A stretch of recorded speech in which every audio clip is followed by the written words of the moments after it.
again mga mare ko, ito yung about sa RAI procedure ko nga sa Philippine Heart Center. Paano nga ba ako nakakuha ng mga guarantee letter? So sabi ko naman yan sa maraming video ko at meron na rin akong ginawa yan dito sa aking account dito sa Blue App. Meron na rin ako dyan na folder, medical assistance. Kung gusto nyo tingnan nyo po nandun lahat ng list ng aking pinasahan ng guarantee letter. Pero again, baka siguro natabunan na. Okay, ito yung mga government agencies na pwede nyong puntahan. So number 1 dyan, pwede kayong pumunta sa DOH. Sa DOH, kailangan nyo magpa-schedule doon through eGov.ph, yung app na kung saan i-register nyo yung mga national ID nyo.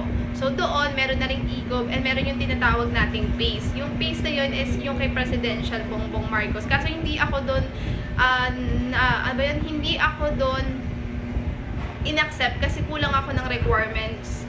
Kasi which is yung doctor's order. So hindi ko na siya pinursu. Ang pinursu ko na lang si DOH. Pwede rin kayo magpasa kay HOR o yung House of Representatives, suporta sa Bayan Desk. Kaso, ang tinatanggap lang nila doon, yung hospital within Metro Manila. Pagka outside Metro Manila, hindi na nila kinukuha. Tapos, pwede din sa mga, ayun, kay President, kay Vice President, pwede din sa mga senador, pwede din sa mga party list, pwede sa mga congressman nyo, may kanya-kanya po tayong congressman, so alamin nyo kung sino yung congressman nyo, pwede sa mga mayor, vice mayor. So, kadalasang pinapakita ko or binibigay ko nga na requirements is photocopy lang naman. Pero yung kay DOH at saka kay Suporta sa Bayan Desk, kailangan original. Pero ibabalik naman nila yun, don't worry, kayo mag-alala.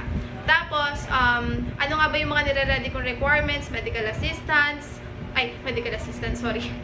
Medical certificate, yung procedure ko, yung quotation, kadalasan kailangan nyo kumuha ng social case study. Yung social case study, kukunin yan sa mga munisipyo nyo.